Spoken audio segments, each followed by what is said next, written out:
Come here, child. Sit with me a while by the fire. Pull that blanket up over your knees. It's getting cold tonight. Good. I want to tell you something tonight. Something I don't say often, but I think you need to hear it. And I want to take my time telling it, because some things, they don't deserve to be rushed. I remember a winter a long, long time ago, when I was young and my hands were steady and my heart was full of plans. I had built myself a little workshop out back of my father's land.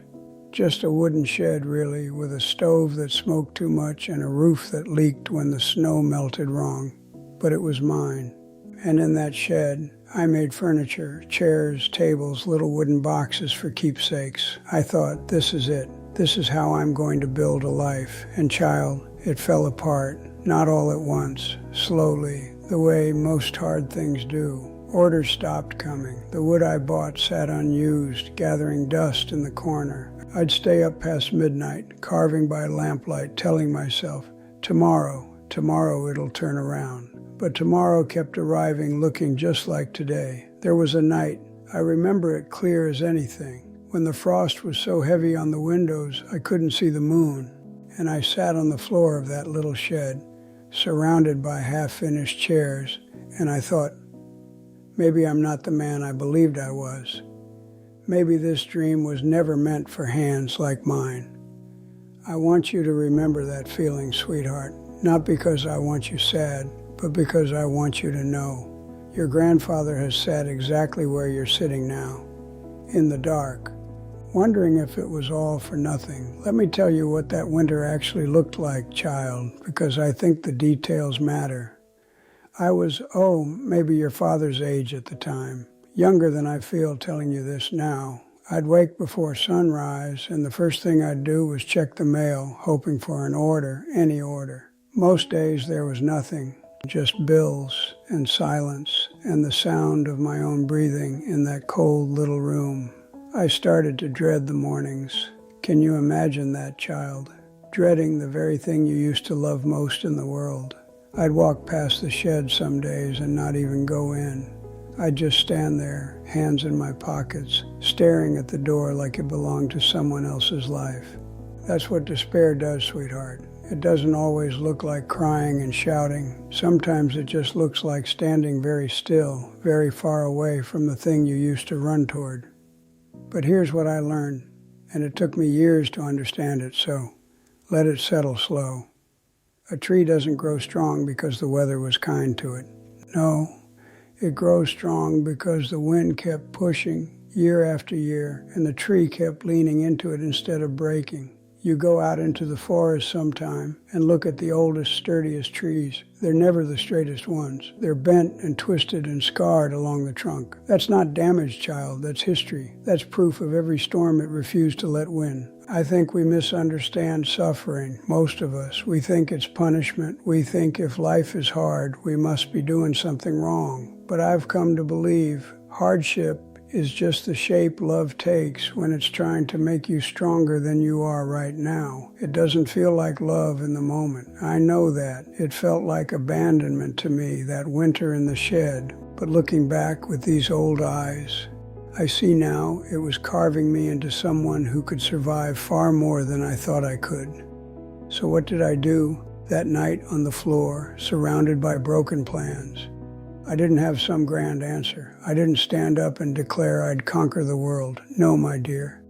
I just picked up one piece of wood, just one, and I sanded it slow in the lamplight until my hands remembered why they loved the work in the first place. I didn't fix my whole life that night. I just did the next small thing. And that, child, that's the secret nobody tells you when you're young and impatient for your life to bloom. You don't have to solve it all tonight. You don't have to see the whole road ahead of you, lit up and certain. You only need to do the next small true thing, and then the next, and then the next after that. I want to tell you about the morning after, too, because I think you should know it wasn't some fairy tale turnaround. I woke up stiff, my back aching from sleeping wrong on that hard floor. And the shed was just as cold and just as empty as it had been the night before. Nothing had changed, not on the outside. The bills were still there. The silence was still there. But something small had shifted in me, child. Something so quiet I almost missed it. I noticed I still cared, even after everything, even after doubting myself down to the bone. Some stubborn ember in me still cared whether that piece of wood was sanded smooth or not. And I've come to believe, sweetheart, that ember, that's the truest part of you. It doesn't need to be a roaring fire. It just needs to still be there. It took me, longer than I care to admit, before that little shed became something real. There were seasons I nearly gave the whole thing up. I remember standing at the edge of the property one spring morning, ready to sell my tools, ready to walk away and call it a foolish chapter of my youth. The grass was wet, I remember, soaking through my boots, and I had this old crate loaded up with chisels and planes, ready to carry to town and sell for whatever I could get. But something in me, quiet, stubborn, barely a whisper, said, "Not yet, just not yet." And I listened to that whisper even when it made no logical sense. Even when the numbers said quit, and my pride said quit, and the neighbors' pitying looks said quit. I remember old Mr. Halloway from down the road. He'd pass by and shake his head at me, not unkindly, just the way you look at someone you think has lost their way. I listened to the small, soft, steady thing in me, instead of the loud, screaming doubt, and instead of the pity in other people's eyes. You see, sweetheart, the world will hand you 100 good reasons to stop, and every single one of them will sound reasonable. That's the tricky part. Giving up rarely feels like failure while you're doing it. It feels like wisdom. It feels like finally being honest with yourself. But I promise you, some of the most honest, wisest thing you will ever do is keep going one more day, even when it makes no sense to anyone watching. There was a turning point, child, though I didn't recognize it as one until much later. A woman came by one autumn afternoon, needing a cradle built for her first grandchild. She didn't have much money, and I nearly built it for free just to hear the sound of someone needing something from me again. I poured everything into that cradle. Every hour I had, every ounce of care left in these tired hands. And when she came to collect it, she just stood there a long moment, running her fingers along the wood, and she cried. Not because it was perfect, child, it wasn't, but because she could feel that someone had cared while making it. That's when I understood. The work was never really about the wood at all. It was about what a person pours into something when they've decided not to quit. Years later, years, child, that little shed became a proper workshop. People came from towns over just to have me build their tables, their cradles, their coffins even, at the end of a life well lived. And I want you to know, none of that came from talent. I wasn't the most gifted carpenter in the county, not even close. There were others with steadier hands and finer eyes for detail. It came from something quieter than talent. It came from refusing to put the tools down on the nights I wanted to most. I think about that shed often, even now, all these years later, with my joints creaking and my eyesight dimmer than it used to be. I think about how close I came to walking away and how different my whole life would have been if I'd let that one cold winter decide everything for me. Child, I want you to hear this clearly. Your winter is not asking you to be fearless. It is only asking you to still be standing when spring finally decides to come. And spring always comes, even when it takes its own sweet time about it, even when you've stopped believing it will. So when your own winter comes, and it will, my dear, because everyone's does, I want you to remember this old man by this fire telling you, you are allowed to grieve the plan that didn't work. You are allowed to sit on the floor a while, surrounded by the pieces.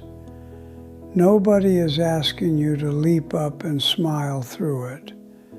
But when you're ready, and only you will know when that is, pick up one small piece, just one. Sand it slow. Let your hands remember why they started. You don't need to be fearless, child. I certainly wasn't. I was afraid nearly every day of that long winter, and plenty of winters after it too, if I'm honest with you. You just need to be willing to stay a little longer than the doubt expects you to. Doubt is patient, sweetheart, but it isn't as patient as you can be if you decide to be. And whatever storm is bending you right now, I want you to think of the oldest tree in the forest, twisted, scarred, still standing.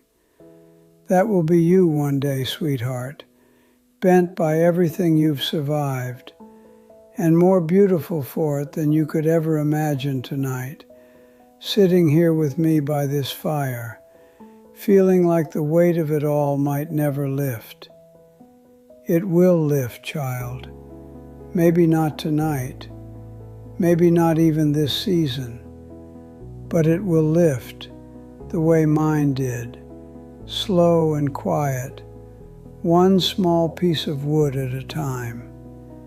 Now, if these words found their way to you when you needed them, stay a while longer with me. Subscribe so we can sit by this fire again soon, you and I. There's more I want to tell you, more winters and more springs, and I don't want to tell them to an empty room.